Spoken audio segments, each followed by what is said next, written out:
From the world-famous Nashville Nightlife Dinner Theater in Nashville, Tennessee, it's the Shotgun Red Variety Show. And now, from the stage of the Nashville Nightlife Dinner Theater, here's your host, Shotgun Red.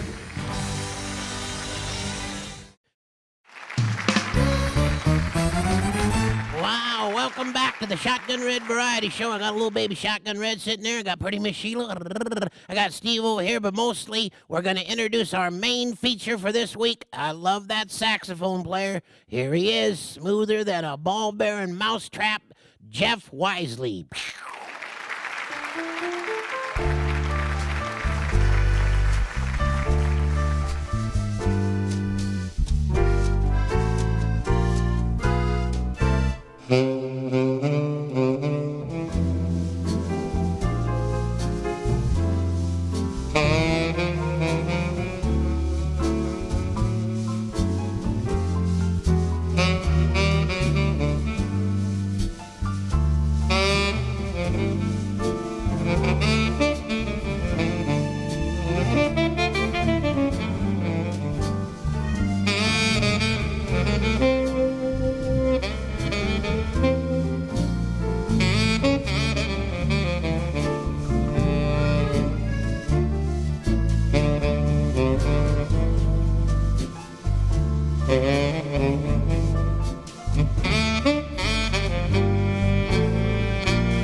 All right, Jeff Wisely, hand this man a microphone, pretty Miss Sheila. I want to talk to him. I haven't seen him in a while. Welcome back to the Shotgun Red Variety Show. Thank you, Steve. It's good to be here. You know, you are so talented. I love that saxophone, and I love the song you just did. Boy, if you want to get a girl to dance with you in the living room, get that CD. You got 3 of them. We'll talk about that in just a second. First, I want to, for those new viewers that didn't see him the last time he was on the show, tell us about this instrument. Well, this is called a straight tenor saxophone. Unlike a standard tenor saxophone that would have a bend in it, this has it's straight. And it was designed by some people in another country, right? Yes, it's made in Paris, France. Wow. Extremely hard to get a hold of, if you can get one. There's only a few of them. Is there any more in the United States other than this one? There are a handful of guys out there playing these right now professionally, so they're very rare. Wow. Well, tell us about this album that you have that includes what you just played, because you're going to do another song off the same album. Well, I did a Christmas album and featured the straight tenor saxophone a lot on the Christmas CD. Back in the studio right now working on a new album called Smooth Moods with Jeff Wisely as me as the lead saxophonist in it. Well, now this, you know, we tape these shows, so it takes a little while before they get on the air. It'll already be done by now, wouldn't it be? Yes, it would be, yes. Okay, great. As Smooth Moods has, it had to be you, what you just played, and you're getting ready to play Misty. That's correct, yeah. That's kind of like Play Misty for me, you know what I'm saying? A great song, yes. It is a great song. Now, you got those 3 CDs. You got the a Straight Sax Christmas, Beyond Boundaries. What's that about? Well, Beyond Boundaries is one of my first CDs that I came out with. It's a smooth jazz sax CD. It's got a lot of your favorites on it, some old standards, classics of jazz, and I think people will really enjoy it. You know, every time you play our show, we get a lot of phone calls. Who was that guy? We missed the number. We want to get a hold of his CD. Sheila, do you have some CDs on this young man right here? Of course she does. Here we are. Let's go ahead and kind of fan them out, see if we can get a camera shot. The second one, let's turn it a quarter turn. Turn the, there you go. There you go. Get that one, and then get the third one straight with the world. And anyway, let's see the last one. I want to see the next one under behind there. There's Jeff Wisely as well. These are the three we've been talking about, right? That's correct, yes. Now, I want to give them some information here. Of course, it's jeffwisely.com. There it is across the screen. And for bookings, it's also 618-318-9870 if you don't have a PC and you want to call him up and order his stuff. And we have a mutual friend. I got to talk about him a little bit. He helped co-produce this, Mike Allen. Yes, he's in the audience with us today. Yeah, and what a great friend, and I just love him to pieces, and I'm glad he's here with me. He's a great guy. He helped co-produce it, but he also built your website as well, didn't he? He did, jeffwisely.com, and put a lot of work into that with photos and details, and I just appreciate him so much. See, and here's the thing is he also built our website, shotgunred.com. So he is quite a guy, Mike Allen, and you can look him up and all that stuff. But let's talk about this next song you're getting ready to do, Misty. Why did you pick that for today? I love that song. It's just such a soft, romantic type song, and I love playing that style of music, smooth jazz type music, and I think people enjoy it. And again, these are both off of Smooth Moods, your brand new Smooth Moods CD. That's right. Check out my website at jeffwisely.com, and you'll see all the details there. Awesome, awesome. Hand that microphone to her so you can get both fingers on this saxophone. Ladies and gentlemen, one more time with a big round of applause because I want to hear him play this, and maybe me and Sheila will sneak over in the corner and do a little dancing. I love this. Here he is, Jeff Wisely. Give him a nice hand.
We'll be right back with the Shotgun Red Variety Show right after this.